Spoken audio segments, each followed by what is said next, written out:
నమస్తే అండి. నా పేరు సోని ప్రశాంతి అండి. మాది బాపులపాడు మండలం అండి.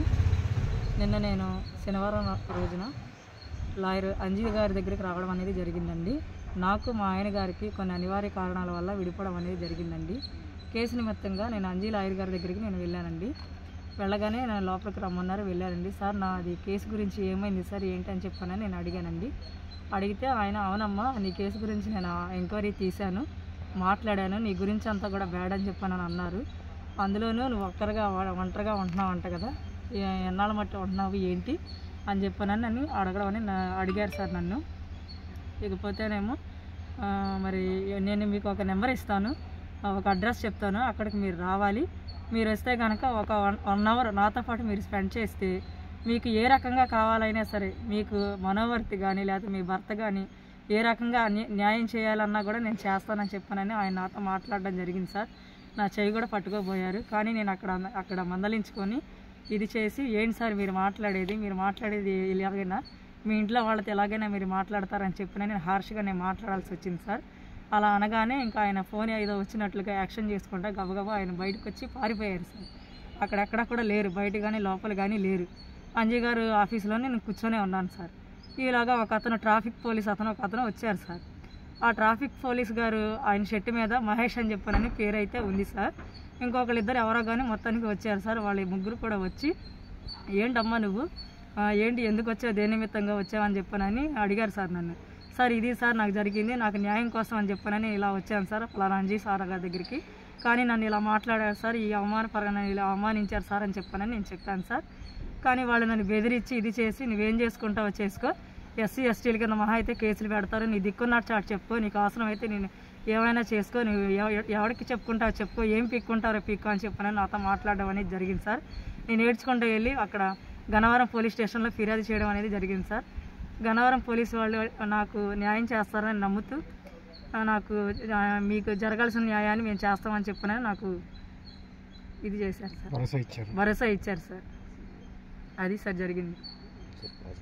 ఒక అతను వచ్చేసి ట్రాఫిక్ పోలీస్ అతని పేరు మహేష్ సార్. నాకు లాస్ట్ మూమెంట్లో నేను స్టేషన్కి వెళ్ళినప్పుడు తెలిసింది సార్ వీళ్ళ పేర్లు. ఇంకొక ఇద్దరు వచ్చేసి వాళ్ళిద్దరు కూడా లాయర్స్ సార్. ఒకటి వెంకటేశ్వరరావు గారు, ఇంకొకళ్ళు భాస్కర్ రావు గారు. వాళ్ళు వచ్చి బెదిరించారు సార్. ఎస్సీ ఎస్టీ కేసుల కింద మీరు ఎన్ని కేసులైనా పెట్టుకోండి, ఎవరికి చెప్పుకుంటారో చెప్పుకోండి, ఎవడ మమ్మల్ని ఏది కూడా పీకలేడు అని చెప్పునని మాతో అసభ్యకరంగా కూడా మాట్లాడారు సార్. అది సార్ జరిగింది. పోలీస్ స్టేషన్ లో వీళ్ళు కూడా ఉన్నారు సార్. వాళ్ళు కూడా వచ్చారు సార్. పిలిపించి మాట్లాడారండి పోలీస్ స్టేషన్ లో? పిలిపించారు సార్, పిలిపించారు, మాట్లాడారు. నేను కంప్లైంట్ తీసుకొని కూడా బయటకు వచ్చేటప్పుడు కూడా ఆ భాస్కర్ రావు అన్న ఆయన కూడా, ఏం పీక్కుంటారో పీక్కోండి, వారానికి ఒకసారి వస్తుంది మాకు ఇలాంటి ఎస్సీ ఎస్టీ కేసులు, మా బొచ్చు కూడా పీకలేరు అని చెప్పానని అడిగారు సార్ మమ్మల్ని. ఎఫ్ఐఆర్ ఏం కట్టలేదండి? ఇంకా ఎఫ్ఐఆర్ అయితే కట్టలేదు సార్. మేము ఆల్రెడీ సిఐ గారి దగ్గరికి వెళ్ళి మేము కంప్లైంట్ రాసి ఇచ్చిన తర్వాత మేము స్లిప్ ఇవ్వండి అని చెప్పని మేము వెళ్ళి అడిగాం సార్. మరి మాకు స్లిప్ కానీ అవి కానీ ఏమీ ఇవ్వలేదు సార్. డిఎస్పీ గారితో మాట్లాడి ఏ విషయం ఏంటనేది మాకు సోమవారం నాడు చెప్తానని చెప్పానని మాకు ఇంటిమేషన్ ఇచ్చారు సార్ మాకు అక్కడ. అది సార్ జరిగింది. ఏంటంటే ఈరోజు మరి ఆవిడకి న్యాయం చేయని పక్షంలో ఇప్పుడు కుల సంఘాలందరం కూడా మేము ఏకమయ్యి ధర్నా కూడా సిద్ధపడతాకి మరి ఎక్కడా కూడా మేము వెనక్కి తగ్గమని ఈ మీడియా ముఖంగా తెలియపరుస్తున్నానండి. నమస్తే అండి. నా పేరు సోని ప్రశాంతి అండి. మాది బాపులపాడు మండలం అండి. నిన్న నేను శనివారం రోజున లాయర్ అంజీ గారి దగ్గరికి రావడం అనేది జరిగిందండి. నాకు మా ఆయన గారికి కొన్ని అనివార్య కారణాల వల్ల విడిపోవడం అనేది జరిగిందండి. కేసు నిమిత్తంగా నేను అంజీ లాయర్ గారి దగ్గరికి వెళ్ళానండి. వెళ్ళగానే నేను లోపలికి రమ్మన్నారు, వెళ్ళానండి. సార్ నాది కేసు గురించి ఏమైంది సార్, ఏంటి అని చెప్పానని నేను అడిగానండి. అడిగితే ఆయన, అవునమ్మా నీ కేసు గురించి నేను ఎంక్వైరీ తీశాను, మాట్లాడాను, నీ గురించి అంతా కూడా బ్యాడ్ అని చెప్పానని అన్నారు. అందులోనూ నువ్వు ఒంటరిగా ఉంటున్నావు అంట కదా, ఎన్నాళ్ళ మట్టి ఉంటున్నావు ఏంటి అని చెప్పానని నన్ను అడగడం అని అడిగారు సార్ నన్ను. ఇకపోతేనేమో మరి నేను మీకు ఒక నెంబర్ ఇస్తాను, ఒక అడ్రస్ చెప్తాను, అక్కడికి మీరు రావాలి. మీరు వస్తే కనుక ఒక 1 అవర్ నాతో పాటు మీరు స్పెండ్ చేస్తే మీకు ఏ రకంగా కావాలైనా సరే, మీకు మనోవర్తి కానీ లేకపోతే మీ భర్త కానీ ఏ రకంగా న్యాయం చేయాలన్నా కూడా నేను చేస్తానని చెప్పానని ఆయన నాతో మాట్లాడడం జరిగింది సార్. నా చెయ్యి కూడా పట్టుకోబోయారు. కానీ నేను అక్కడ మందలించుకొని ఇది చేసి, ఏంటి సార్ మీరు మాట్లాడేది ఇలాగైనా మీ ఇంట్లో వాళ్ళతో ఎలాగైనా మీరు మాట్లాడతారని చెప్పిన నేను హార్ష్గా నేను మాట్లాడాల్సి వచ్చింది సార్. అలా అనగానే ఇంకా ఆయన ఫోన్ ఏదో వచ్చినట్లుగా యాక్షన్ చేసుకుంటా గబగబా ఆయన బయటకు వచ్చి పారిపోయారు సార్. అక్కడెక్కడ కూడా లేరు, బయట కానీ లోపల కానీ లేరు. అంజీ గారు ఆఫీసులోనే నేను కూర్చొనే ఉన్నాను సార్. ఈలాగా ఒక అతను ట్రాఫిక్ పోలీస్ ఒక అతను వచ్చారు సార్. ఆ ట్రాఫిక్ పోలీస్ గారు ఆయన షర్టు మీద మహేష్ అని చెప్పనని పేరు అయితే ఉంది సార్. ఇంకొకరిద్దరు ఎవరో కానీ మొత్తానికి వచ్చారు సార్. వాళ్ళ ముగ్గురు కూడా వచ్చి ఏంటమ్మా నువ్వు ఏంటి ఎందుకు వచ్చావు, దేని నిమిత్తంగా వచ్చావని చెప్పనని అడిగారు సార్ నన్ను. సార్ ఇది సార్ నాకు జరిగింది, నాకు న్యాయం కోసం అని చెప్పనని ఇలా వచ్చాను సార్ పలానా అంజీ సార్ గారి దగ్గరికి. కానీ నన్ను ఇలా మాట్లాడారు సార్, ఈ అవమానపరంగా ఇలా అవమానించారు సార్ అని చెప్పనని నేను చెప్పాను సార్.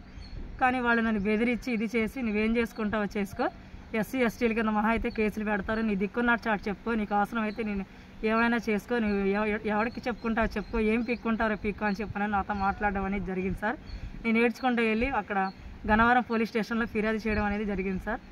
గన్నవరం పోలీసు వాళ్ళు నాకు న్యాయం చేస్తారని నమ్ముతూ నాకు మీకు జరగాల్సిన న్యాయాన్ని మేము చేస్తామని చెప్పనని నాకు ఇది చేశారు సార్, భరోసా ఇచ్చారు సార్. అది సార్ జరిగింది.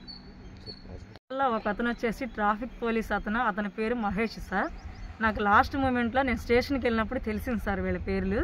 ఇంకొక ఇద్దరు వచ్చేసి వాళ్ళిద్దరు కూడా లాయర్స్ సార్. వాళ్ళు ఒకటి వెంకటేశ్వరరావు గారు, ఇంకొకళ్ళు భాస్కర్ రావు గారు. వాళ్ళు వచ్చి బెదిరించారు సార్. ఎస్సీ ఎస్టీ కేసుల కింద మీరు ఎన్ని కేసులైనా పెట్టుకోండి, ఎవరికి చెప్పుకుంటారో చెప్పుకోండి, ఎవడ మమ్మల్ని ఏది కూడా పీకలేడు అని చెప్పనని మాతో అసభ్యకరంగా కూడా మాట్లాడారు సార్. అది సార్ జరిగింది. పోలీస్ స్టేషన్ లో వీళ్ళు కూడా ఉన్నారండి? ఉన్నారు సార్. వాళ్ళు కూడా వచ్చారు సార్. పిలిపించి మాట్లాడారండి పోలీస్ స్టేషన్ లో? పిలిపించారు సార్, పిలిపించారు, మాట్లాడారు. నేను కంప్లైంట్ తీసుకొని కూడా బయటకు వచ్చేటప్పుడు కూడా ఆ భాస్కర్ రావు అన్న ఆయన కూడా ఏం పీక్కుంటారో పీక్కోండి, వారానికి ఒకసారి వస్తుంది మాకు ఇలాంటి ఎస్సీ ఎస్టీ కేసులు, మా బొచ్చు కూడా పీకలేరు అని చెప్పని అడిగారు సార్ మమ్మల్ని. ఎఫ్ఐఆర్ ఏం కట్టలేదండి? ఇంకా ఎఫ్ఐఆర్ అయితే కట్టలేదు సార్. మేము ఆల్రెడీ సిఐ గారి దగ్గరికి వెళ్ళి మేము కంప్లైంట్ రాసి ఇచ్చిన తర్వాత మేము స్లిప్ ఇవ్వండి అని చెప్పని మేము వెళ్ళి అడిగాం సార్. మరి మాకు స్లిప్ కానీ అవి కానీ ఏమీ ఇవ్వలేదు సార్. డిఎస్పీ గారితో మాట్లాడి ఏ విషయం ఏంటనేది మాకు సోమవారం నాడు చెప్తానని చెప్పనని మాకు ఇంటిమేషన్ ఇచ్చారు సార్ మాకు అక్కడ. అది సార్ జరిగింది.